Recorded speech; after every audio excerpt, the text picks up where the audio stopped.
c'est de la cool. Bienvenue sur cette vidéo que j'espère ira trouver en fait tous les ressortissants de, on va dire, africains en fait. Tous les Africains dans la diaspora, peu importe là où vous êtes. Cette vidéo en fait je la fais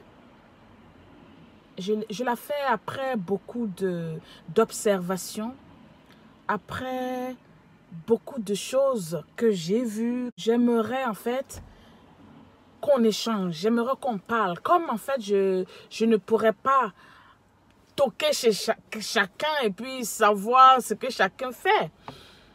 Mais je suis sûre que parmi nous, dans la diaspora, beaucoup font vraiment beaucoup d'efforts. Et parmi nous aussi, peu font des efforts. Et aujourd'hui, dans cette vidéo, ce que j'aimerais vous dire, j'aimerais que chacun dans cette diaspora pense apprendre à avoir une assurance. Une assurance individuelle ou bien une assurance de famille. C'est vraiment très important. Et aussi, ce que j'aimerais dire, il ne faudrait pas que les gens pensent que parce que j'ai pris une assurance, ma femme va me tuer. Parce que j'ai pris une assurance, mon mari va me tuer. Il ne faudrait pas que ça soit comme ça. C'est pour ça que souvent, si vous êtes en couple dans ce cas-là, il faudrait que l'assurance soit familiale. C'est-à-dire, l'assurance est placée sur la tête de la femme. Vous prenez pour votre femme, le mari, les enfants. Voilà. OK? Mais aussi, ne voyez pas que toute assurance est assurance vie. Non. Je ne travaille pour aucune compagnie d'assurance. Pourquoi je fais cette vidéo? Parce que je vois beaucoup de choses, comme je viens de dire tout à l'heure. Je vais développer. Et donc, vous prenez l'assurance famille, au moins on sait que c'est pour toute la famille. Parce que je me dis que si vous vous mettez avec une personne, c'est parce que vous aimez la personne. Et donc pourquoi penser que l'autre va vous faire du mal? Mais aussi, il faudra aussi dire qu'il y a toujours le karma dans la vie. Mais l'essentiel, c'est qu'il faut prendre l'assurance. Et comme j'étais en train de dire tantôt, c'est qu'il y a plusieurs sortes d'assurance. Il n'y a pas que assurance vie. Il y a assurance. Vous pouvez prendre assurance quand il y a des accidents. OK? C'est-à-dire que comme vous conduisez une voiture, vous pouvez prendre une assurance. Pas l'assurance de la voiture, ça c'est autre chose. OK? Mais je veux dire une assurance qui, par exemple, si vous faites un accident, quand on vous envoie à l'hôpital, l'assurance qui vous couvre tout. Qui couvre tout. OK? Voilà. Maintenant, il y a aussi assurance obsèque. Vous pouvez prendre des assurances obsèques. Les assurances vie, souvent, il y a des gens à partir de 40 ans, c'est plus vraiment possible. Parce que les gens se disent que après 40 ans, il n'y a pas beaucoup d'années en fait pour cotiser. Mais il y en a. Il faut juste faire vos recherches et vous trouverez que même à 40 ans, 45 ans, il y a des assurances. Même à 50 ans, il y a des assurances. OK? Voilà. Mais en bas de 30 ans, là, les assurances, il y en a partout. OK? Vous pouvez aussi prendre assurance d'hôpital, juste hôpital. Ça veut dire que quand vous vous faites mal à un petit doigt, quand votre doigt est coupé, quand un orteil est coupé là, il y a assurance de ça aussi. Et c'est pas plus de 5 livres. Je parle en livres parce que bon, je suis en Angleterre.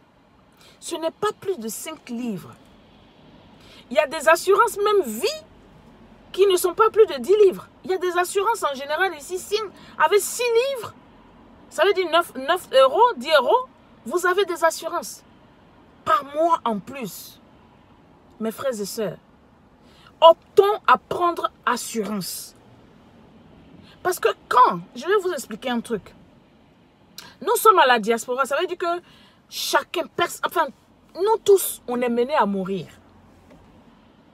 On a des enfants.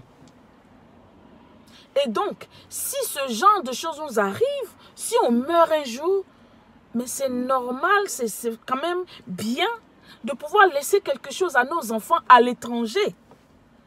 Vous êtes parent, admettons, vous êtes un père qui habite avec juste ses enfants ou une mère qui habite juste avec ses enfants. Si vous n'avez pas assuré, puis quelque chose vous arrive, vous allez laisser vos enfants là où? Quelle vie vos enfants là vont mener après vous? Quelle vie? Il y a aussi assurance, comme je disais tout à l'heure. Il y a aussi les assurances d'obsèques. Vous pouvez aussi choisir l'option rapatriement, par exemple. Il y a tout ça. Et puis, tant que vous êtes en vie, vous cotisez dedans. Il faudrait qu'on commence à prendre conscience. Il faudrait qu'on fasse ça. On a des gens qui meurent aujourd'hui, malheureusement. Et puis, j'ai l'impression que c'est mon impression, peut-être ça peut être l'impression d'autres personnes, mais j'ai l'impression qu'on est traqué pour pouvoir payer des cotisations. Ça ne devrait pas être comme ça. Ça ne devrait pas être comme ça. Ça veut dire que quand quelqu'un meurt là, et puis des gens vont voir ses parents, ça devrait être un truc délibéré. Ça devait être, ok, Edo, moi dans ma tête, je sais que quelqu'un est décédé, c'est obligé que je mette la main à la poche. C'est obligé. Que ça soit 20 livres, que ça soit 30, 40, 50, 100 livres, ça dépend. Donc, je sais automatiquement que cette personne est décédée, je vais être là-bas, même si je ne suis pas là-bas, je vais peut-être appeler la personne, les parents de la personne et donner ma contribution. Mais je me dis que le fait de faire ce genre de geste ne devrait pas être, c'est comme si c'était un dû. Ça ne devrait pas être ça. Parce que je vois beaucoup de choses. Il y a souvent même des gens, quand ils perdent quelqu'un, ils ont leur cahier. Parce qu'ils veulent voir, ils veulent se dire, si Gabriel ou bien si Tony ne m'a pas payé le jour que j'étais en deuil, hein, ben moi, j'irai pas. Il y a des personnes qui regardent dans les cahiers.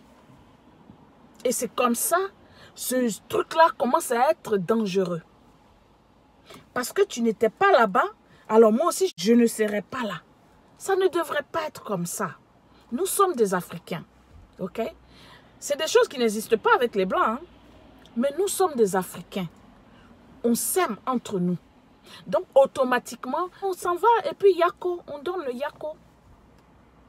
Mais vous pensez que, est-ce que ça pouvait devenir, comment je vais dire, ça devient carrément traqué même là. Est-ce que ça peut devenir ça? Si vous avez votre assurance, si vous avez laissé vos enfants au beurre, comme on le dit, si vous avez fait ce qu'il faut faire pour sécuriser la vie de vos enfants, de votre femme ou de votre mari, est-ce qu'on va arriver à ça? Non. Et donc franchement, cette vidéo, ce n'est pas pour blesser quelqu'un. Cette vidéo, c'est pour ouvrir notre conscience.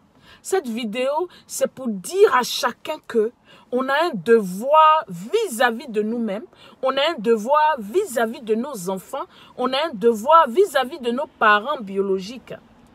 Ok? Et donc, franchement, de notre vivant, il faudrait qu'on pense à faire ce genre de choses. Il ne faudrait pas qu'on se dise « Ah non, mais je n'ai pas envie de prendre l'assurance parce que ma femme, elle peut me tuer. » Non, on ne devrait pas réfléchir comme ça. Ok? Donc, les histoires où quelqu'un meurt et puis on est en train de traquer les gens, je pense que pour mieux faire les choses, ça ne devrait pas être une frustration en fait. Ça devrait être délibéré. Ça veut dire que quelqu'un décède, je m'en vais, d'accord? Je donne ce que je peux. Ça ne devrait pas être, toi tu donnes ça. Ok? Je préfère qu'on me traque parce que quelqu'un va se marier. On me traque parce que quelqu'un va faire son anniversaire. Parce qu'on est en vie et on a envie d'enjoy. Que quand quelqu'un meurt, et puis on est obligé. C'est pas bon. En tout cas, moi, c'est ce que je pense. Je pense que on devrait s'arranger nous-mêmes d'abord, avant que ceux de dehors viennent nous apporter leur aide.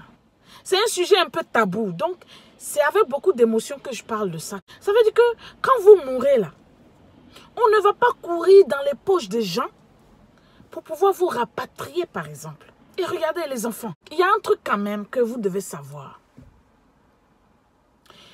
Quand on fait l'assurance, en même temps, vous pouvez faire votre testament. Et tout ça dans votre testament, vous protégez les gens que vous voulez protéger en disant par exemple, si je meurs, je veux que 10% aille à cette personne. Si je meurs, je veux que 20% aille à celle-là. Si je meurs, je veux que 30% aille à celle-là. Vous comprenez un peu? C'est ce genre de choses qu'on doit commencer à faire. J'ai vu plein de choses. Il y a eu tellement de choses qui sont passées dans la diaspora. Je n'ai pas trop envie de rentrer dedans. Mais pour ceux qui savent, comprennent ce que je veux dire, mon message. Protégeons-nous. Protégeons-nous avec des assurances. Peu importe le genre d'assurance que vous allez choisir. Parce que pour l'obsèque, là, ça vous protège, vous. Voilà. Au lieu de mettre, je ne critique pas les gens ici, mais je veux dire, tu bois, tu fumes. Mais attends, l'argent que tu mets dedans, là, tu penses que ça ne peut pas faire quelque chose de l'assurance par mois? Donc, je ne vois pas comment quelqu'un peut avoir, comment je peux dire ça? Quelqu'un peut ne pas prendre une assurance pour mettre bien ses parents, mettre bien ses enfants, mettre bien sa femme, mettre bien sa maison. Voilà. En tout cas, il y a tellement de sujets, je vais revenir dessus. Je vais revenir sur beaucoup de sujets après. Mais vraiment, je veux conscientiser chacun d'entre nous dans la diaspora. Sur ce, c'était Edo Lacour. Bien de choses à tout le monde. Je vous fais de gros bisous.